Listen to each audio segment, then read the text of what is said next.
बिस्मिल्लाहिर्रहमानिर्रहीम। अस्सलाम वालेकुम। Discrete structure lecture number 6।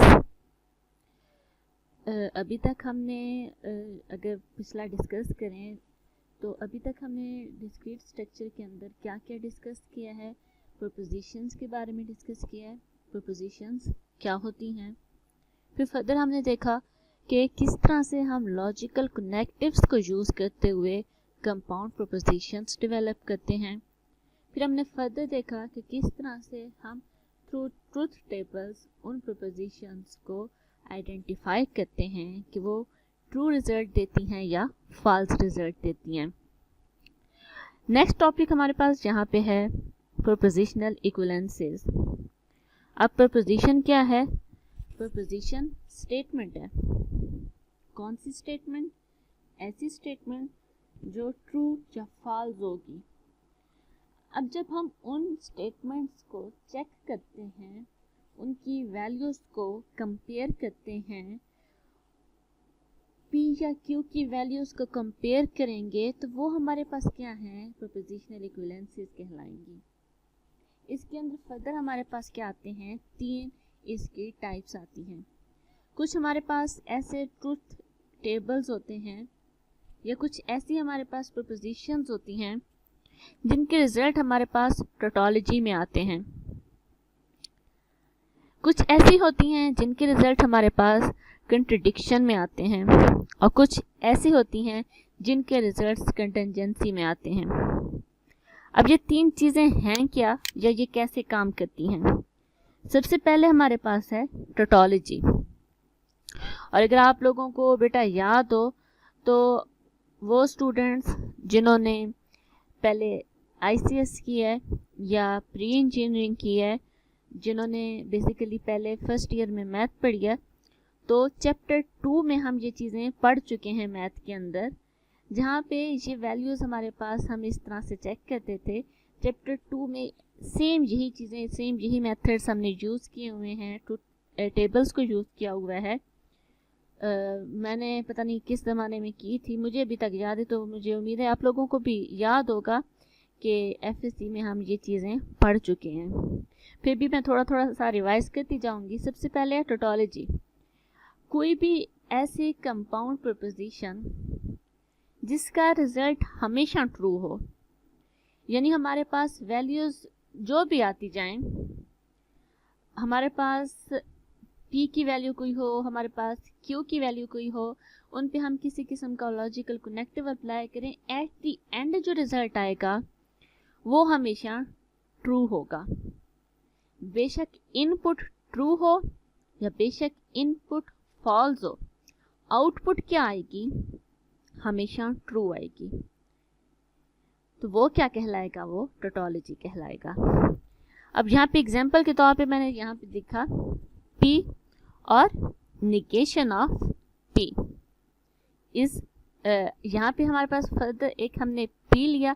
P की 2 पॉसिबल वैल्यूज़, या P ट्रू होगा या P फॉल्स होगा। फिर हमने लिया निगेशन ऑफ P। जब P ट्रू था तो निगेशन ऑफ P फॉल्स था, जब P फॉल्स था तो निगेशन ऑफ P क्या था? ट्रू था। अच्छा, अब हमने करना क्या है? हमने P और निगेशन ऑफ P इन दोनों के ऊपर अप्लाई करना है और को, ठीक है, यानी कि हम इनके ऊपर डिस्टिंक्शन को अप्लाई करेंगे। तो हमारे पास क्या होगा? डिस्टिंक्शन में या और में एक भी ट्रू इनपुट में आ जाए तो आउटपुट का रिजल्ट ट्रू होता है। ये हमारे पास क्या है? ये इनपुट्स हैं और इनके अकॉर्डिंग हमारे पास ये आउटपुट्स रिजल्ट हैं। तो यहाँ पे एक ट्रू आया तो रिजल्ट में ट्रू आया, यहाँ पे ट्रू आया तो रिजल्ट में ट्रू आया। अब हमने चेक क्या करना है? हमने इस कॉलम को चेक करना है कि इसके अंदर वैल्यूज़ क्या आ रही हैं। यहाँ पे 2 ही वैल्यूज़ हैं और दोनों की वैल्यू क्या है? ट्रू है। तो ये क्या बना? ये टोटोलॉजी बना। इसमें जितनी भी आउटपुट्स होंगी, ये तो एक छोटा सा टेबल है ना, जिसमें हमने एक ही प्रोपोजिशन ली और उसी के निगेशन के साथ उसका और इम्प्लीमेंट करके चेक किया। आगे आप कुछ एग्जांपल्स देखें ये, जिसमें काफ़ी अच्छी खासी कंपाउंड प्रोपोजिशंस होंगी। उनके एंड पे भी जब हम अपने रिजल्ट को चेक करेंगे तो बेशक उसकी 8 लाइनें बनेंगी, बेशक उसकी 16 लाइनें बनेंगी, हमेशा हर एक लाइन में वैल्यू क्या आ रही होगी, ट्रू वैल्यू आ रही होगी। तो ऐसा कोई भी हमारे पास टेबल या ऐसी कोई भी कंपाउंड प्रोपोजिशन जिसका रिजल्ट हमेशा ट्रू वैल्यू में आएगा, वो क्या कहलाएगा, टोटोलॉजी कहलाएगा। इसी तरह से नेक्स्ट हमारे पास है कंट्रडिक्शन। ये टोटोलॉजी का ऑपोजिट है। टोटोलॉजी में हमारे पास रिजल्ट क्या आता था, ट्रू। कंट्रडिक्शन में रिजल्ट क्या आएगा, फॉल्स। कंट्रडिक्शन में हमेशा टेबल की हर वैल्यू में हमें फॉल्स ही शो होगा। ठीक है, कंपाउंड प्रोपोजिशन लेंगे, डिफरेंट इनपुट्स लेंगे, जब हमारे पास आउटपुट हम कैलकुलेट करेंगे या चेक करेंगे तो आउटपुट के हर एक रो में हमें क्या नज़र आएगा, फॉल्स नज़र आएगा। इनपुट जो भी हो, इनपुट जितनी भी हो, इनपुट जिस किस्म की भी हो, आउटपुट क्या होगी, हमेशा फॉल्स होगी। तो ऐसी कोई भी कंपाउंड प्रोपोजिशन जिसका रिजल्ट हमेशा ही फॉल्स हो, वो क्या कहलाएगा, वो कंट्रडिक्शन कहलाएगी। इसमें भी मैंने वही एग्जांपल लिया है, P और निगेशन ऑफ P। यहाँ पे Q की जगह पे आप निगेशन ऑफ P को यूज़ करेंगे, तो P और निगेशन ऑफ P के ऊपर जब हम एंड को अप्लाई करेंगे तो एंड के अंदर क्या होता है, कोई एक भी हमारे पास फॉल्स आ जाए तो रिजल्ट फॉल्स आता है। तो यहाँ पे फॉल्स था, रिजल्ट फॉल्स आया। यहाँ पे हमारे पास फॉल्स था तो रिजल्ट क्या आया, फॉल्स आया। तो इसमें दो ही हमारे पास रोज हैं और उन दोनों रोज में क्या शो हो रहा है, फॉल्स शो हो रहा है। सही है। तो इसका मीन क्या है कि हमारे पास ये एक ऐसी कंपाउंड प्रोपोजिशन है जिसका रिजल्ट फॉल्स में आता है, तो ये कंट्राडिक्शन थी। थर्ड इसमें है हमारे पास होता है कंटिंजेंसी। कंटिंजेंसी हमारे पास ऐसी कंपाउंड स्टेटमेंट जिसका रिजल्ट ना तो टोटोलॉजी में होगा ना कॉन्ट्रडिक्शन में होगा, वो हमारे पास कंटिंजेंसी कहलाएगा। अच्छा, अब इसका मतलब क्या है, ना तो टोटोलॉजी है ना कंट्रडिक्शन है, तो फिर रिजल्ट कैसे आएगा। रिजल्ट हमारे पास कम्बिनेशंस आएंगे, ट्रू और फॉल्स के कम्बिनेशन।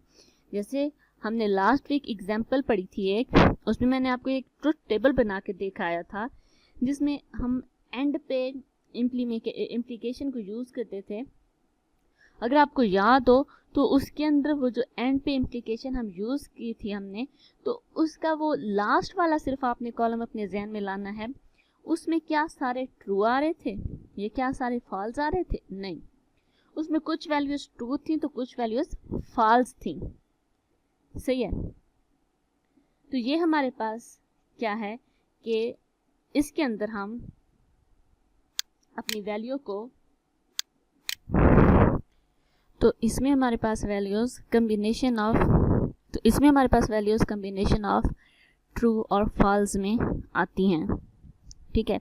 इसमें हमारे पास रिजल्ट किसी सेम वैल्यू पे नहीं आएगा। ऐसा नहीं होगा कि सारे ट्रू हों या ऐसा नहीं होगा सारे फॉल्स हों। इसमें हमारे पास कुछ वैल्यूज़ पे रिज़ल्ट ट्रू होगा तो कुछ वैल्यूज़ पे रिज़ल्ट फॉल्स होगा। हम कह सकते हैं कि इसकी output combination of true and false पे होगी। तो ऐसा कोई भी हमारे पास, ऐसी कोई भी स्टेटमेंट, ऐसी कोई भी कंपाउंड स्टेटमेंट जिसमें दोनों किस्म की वैल्यूज़ एज आउटपुट हमें मिलती हैं, वो क्या कहलाएगा, वो कंटिंजेंसी कहलाएगा। ठीक है। इसकी एग्जांपल में मैंने नेगेशन ऑफ पी को यूज़ किया। हमारे पास पी क्या है, ट्रू। नेगेशन ऑफ पी में हमारे पास फॉल्स आया। सही है। और दूसरी बार हमारे पास नेगेशन ऑफ पी में आउटपुट क्या आई, ट्रू आई। यानी एक ही हमारे पास कॉलम है और उस कॉलम में ना तो सारे ट्रू हैं ना सारे फॉल्स हैं, कुछ ट्रू हैं तो कुछ फॉल्स हैं।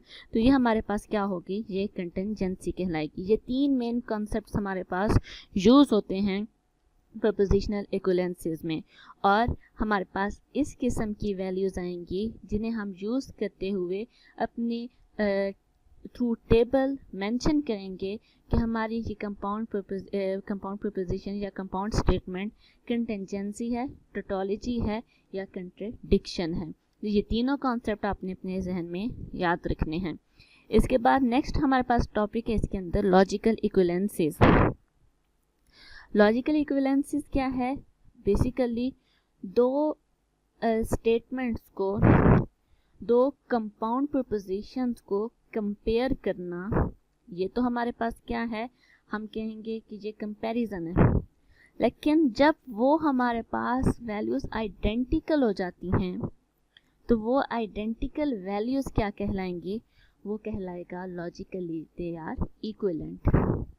Logically they are equivalent. अच्छा, अब ये पॉइंट आपको अगर समझ नहीं आया तो मैं थोड़ा डिटेल में आपको बताती हूँ इसमें होगा क्या। इसमें बेसिकली हम क्या करेंगे, दो कॉलम्स लेंगे या हमारे पास दो से ज़्यादा कॉलम्स भी हो सकते हैं। मीन क्या है कि दो वैल्यूज़ हैं जिन्हें हम कंपेयर कर रहे हैं। अब उसके अंदर फॉर एग्जांपल पहली वैल्यू में पहली जगह पे ट्रू है तो दूसरी जगह पे भी दूसरी वैल्यू में ट्रू ही होना चाहिए। इसकी डेफिनेशन किस तरह से, it is a type of relationship between two statements. मैंने जैसे भी बताया ना, हम कंपेयर करेंगे दो स्टेटमेंट्स को in which they have same logical truth value. Same value, जहाँ पहले की ट्रू है वहाँ दूसरे की भी ट्रू होनी चाहिए, जहाँ पहले की फॉल्स है वहाँ दूसरे की भी फॉल्स होनी चाहिए। तो हम क्या कहेंगे, वो दोनों स्टेटमेंट्स लॉजिकली इक्विवेलेंट हैं। और यहाँ पे इक्विवेलेंस को शो करने के लिए हम सैम्पल कौन से यूज़ करते हैं, ये दो सैम्पल्स यूज़ करते हैं। यहाँ पे आपने एक चीज़ याद रखनी है, आपने यहाँ पे इक्वल का साइन नहीं यूज़ करना, ये इक्वल नहीं है, इक्विवेलेंट है। इक्वल और इक्विवेलेंट में कुछ फ़र्क होता है और वो फ़र्क मैं आपको आगे बता भी दूंगी। तो ये इक्विवेलेंसी को शो करने के लिए हम इस सिंबल को यूज़ करते हैं। ओके, क्लियर है। अब इसकी एक एग्जांपल मैंने यहाँ पे मेंशन किया है, P equivalent double negation of P। इसमें मैंने कौन सी दो वैल्यूज़ को कंपेयर करना है, एक P की वैल्यू को और दूसरी डबल नेगेशन ऑफ P को। थ्रू ट्रुथ टेबल अगर हम जाएं तो पहले हम P लेंगे। P के अंदर दो पॉसिबिलिटीज़ हैं, या वो P ट्रू होगा या वो P फॉल्स होगा। फिर हम उसकी निगेशन लेंगे, जहाँ P ट्रू था वहाँ निगेशन ऑफ P क्या हुआ, फॉल्स, और जहाँ P फॉल्स था वहाँ निगेशन ऑफ P क्या हुआ, ट्रू। ये हमारे पास एक टाइम पे हमने निगेशन ली। फिर हम उसे डबल निगेट करेंगे, यानी इस निगेशन की फिर से निगेशन लेंगे। जब इस निगेशन की हम निगेशन लेंगे तो हमारे पास निगेशन ऑफ P जहाँ फॉल्स था उसे निगेट किया तो हमारे पास ट्रू आया, जहाँ निगेशन ऑफ P ट्रू था उसे निगेट किया तो फॉल्स आया। अब हमने कंपेयर इसमें कौन कौन से कॉलम करने हैं, एक P का कॉलम कहाँ पड़ा है, ये, और डबल निगेशन ऑफ P का कॉलम कहाँ पड़ा है, ये। इन दोनों की वैल्यूज को आपने कंपेयर करना है। यहाँ पे देखें ट्रू है, यहाँ पे देखें ये भी ट्रू है, ये देखें फॉल्स है, और इसी तरह से यहाँ पे देखें तो ये भी क्या हुआ, फॉल्स हुआ। इसका मीन क्या है कि दोनों की वैल्यूज सेम आ रही हैं। जहाँ पे ये ट्रू है वहाँ पे डबल निगेशन ऑफ P भी ट्रू है, जहाँ पे ये फॉल्स है तो वो भी फॉल्स है। तो they are logically equivalent. Clear है। नेक्स्ट हमारे पास है इक्विवेलेंट और इक्वल का डिफरेंस। मैंने जैसे भी बताया था कि डिफरेंस है, दोनों में थोड़ा सा डिफरेंस है, तो उस डिफरेंस को मेंशन करने के लिए यहाँ पे मैंने एग्जाम्पल के थ्रू बताया है कि इक्वल और इक्विवेलेंट में डिफरेंस क्या है। जो चीज़ें ना एग्जैक्टली इक्वल होती हैं उन्हें हम क्या कहते हैं, दे आर इक्वल। और जो हमारे पास प्रॉपर फॉर्म में इक्वल नहीं होती लेकिन कहीं ना कहीं वो मीनिंग सेम दे रही होती हैं, उन्हें हम कहते हैं इक्विवेलेंट। अब फॉर एग्जांपल मैं एक कप में पानी डालती हूँ और मैं एक गिलास में पानी डालती हूँ, मैं कहती हूँ दे बोथ आर इक्विवेलेंट। क्यों, दोनों में है क्या, पानी है, सही है, लेकिन वो इक्वल नहीं है। इक्वल क्यों नहीं है, एक हमें गिलास में पानी हमें शो कर रहा है तो एक हमें कप में पानी शो कर रहा है। प्रॉपर फॉर्म इक्वल नहीं है लेकिन मीनिंग सेम दे रहे हैं। तो हमारे पास मीनिंग सेम आ रहा हो, वैल्यूज सेम आ रही हो, लेकिन प्रॉपर एक दूसरे के आइडेंटिकल ना हो, वो हमारे पास क्या कहलाते हैं? इक्विवेलेंट। फॉर एग्जांपल मैं कहती हूँ कि हमारे पास दो पर्सन हैं और दोनों पर्सन हमारे पास सेम वैल्यूज लेके बैठे। फॉर एग्जांपल दोनों के पास, एक के पास 2 पेंसिल्स हैं और एक के पास 2 मार्कर हैं। दोनों के पास अगर क्वांटिटी हम देखें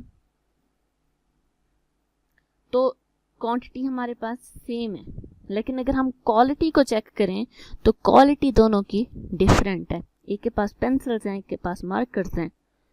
तो quantity wise they are equivalent, लेकिन क्वालिटी को चेक करेंगे तो वो इक्वल नहीं होंगे। तो ये आपने ना माइंड में ये डिफरेंस रखना है कि हमारे पास कंपाउंड प्रीपोजिशंस इक्विवेलेंट होंगी, इक्वल नहीं होंगी। फॉर एग्जांपल मैं कहती हूँ 2 + 3 = 5, ये एक वैल्यू है या एक प्रीपोजिशन है। और दूसरी मैं कहती हूँ आई एम अ गर्ल, ये दूसरी वैल्यू है। दोनों ही ट्रू हैं, सही है, लेकिन क्या ये दोनों इक्वल हैं? नहीं। 2 + 3 = 5 वो और चीज़ है, आई एम अ गर्ल ये और चीज़ है। दोनों स्टेटमेंट्स हैं, लेकिन दोनों क्योंकि आंसर ट्रू दे रही हैं तो हम कहेंगे they both are equivalent but not equal. तो ये थोड़ा सा इनके दरमियान में डिफरेंस है जो आप लोगों ने समझना होगा। यहाँ तक क्लियर है? उसके बाद लॉजिकल इक्विवेलेंसीज को शो करने के लिए मैंने एक एग्जांपल दिया। वैसे एग्जांपल्स और भी बहुत सारी मैंने दी हैं, लेकिन मेरे ख्याल में काफ़ी लेंथी हो रहा है लेक्चर, तो एक ही एग्जांपल आज डिस्कस कर लेते हैं, बाकी इंशाल्लाह नेक्स्ट वीक करेंगे। और दूसरा पेज 38 पे जो टोटोलॉजी या कंट्रडिक्शन रिलेटेड एग्जांपल्स के क्वेश्चन हैं वो आप लोगों ने सॉल्व करके एज असाइनमेंट मुझे सेंड भी कर देने हैं। वो मैं आपको बता भी दूंगी कि वो एक्सरसाइज में कौन कौन से क्वेश्चंस हैं जो हमारे टोटोलॉजी के टॉपिक पे हैं। तो वो असाइनमेंट वाइज आपने प्रॉपर कॉपी पे मुझे लिख के चेक करवा देने हैं, सही है। अच्छा, लॉजिकल इक्विवेलेंस के लिए मैंने एग्जांपल यहाँ पे ली है कि हमारे पास नेगेशन ऑफ P और Q is equivalent to P implies Q। अब इसे सॉल्व करने के लिए थ्रू ट्रुथ टेबल हम क्या लेंगे? पहले P लेंगे फिर Q लेंगे।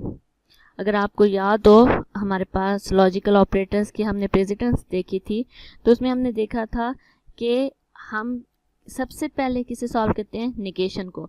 तो इस स्टेटमेंट में नेगेशन किसके साथ है? P के साथ, तो हम next column negation of P का लगाएंगे, सही है। फिर उसके बाद हमारे पास प्रेसिडेंस किसकी होती है? और की, तो हम नेगेशन ऑफ P और Q लगाएंगे और फिर P implies Q।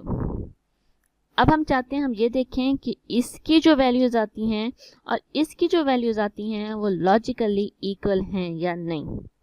यहाँ पे हमारे पास P true true false false हमने लिया और Q हमने लिया true false true false. Negation of P हमने लिया तो ये आएगा फॉल्स फॉल्स ट्रू ट्रू। अब हमने क्या करना है? अपने नेगेशन ऑफ P और Q इन दो के दरमियान में और को लेना है। और में एक भी ट्रू हो तो आंसर क्या आता है? ट्रू। यहाँ पे एक ट्रू आ गया, आंसर ट्रू आया। ये दोनों फॉल्स हैं तो आंसर फॉल्स आया। ये दोनों ट्रू तो ट्रू आया, यहाँ पे ट्रू तो ट्रू आया। अब P implies Q में हमारे पास ये ट्रू तो आंसर ट्रू, ये ट्रू लेकिन ये false, answer false. P implies Q पे मैं 2 लेक्चर दे चुकी हूँ, मुझे उम्मीद है आपको पता होगा P implies Q की वैल्यूज किस तरह से आती हैं। फॉल्स और ट्रू इस यहाँ पे ट्रू और फॉल्स और फॉल्स तो भी ट्रू। अब एंड पे हमारे पास हमने कंपेयर क्या करना है? इन दो कॉलम्स को, और देखें ये दोनों एक दूसरे के आइडेंटिकल हैं, तो हम कहेंगे दे बोथ आर इक्विवेलेंट, सही है। तो हमारे पास ये प्रूफ हो गया कि हमारी ये दोनों वैल्यूज क्या हैं? इक्विवेलेंट हैं। और दूसरी चीज़, ये साइन याद रखना है, इक्वल का साइन यहाँ नहीं लगाना, इक्विवेलेंट का साइन यहाँ पे बेटा आप लोगों ने मेंशन करना है। यहाँ तक क्लियर है? मेरे ख्याल में यहीं तक रखना चाहिए, आगे लेक्चर बहुत लेंथी हो जाएगा इंशाल्लाह। बाकी एग्जाम्पल्स और बाकी लॉज हम नेक्स्ट लेक्चर में नेक्स्ट वीक इंशाल्लाह डिस्कस करेंगे। ओके बेटा, थैंक यू, अल्लाह हाफिज़। कोई भी क्यूरी हो तो आप मुझसे पूछ सकते हैं।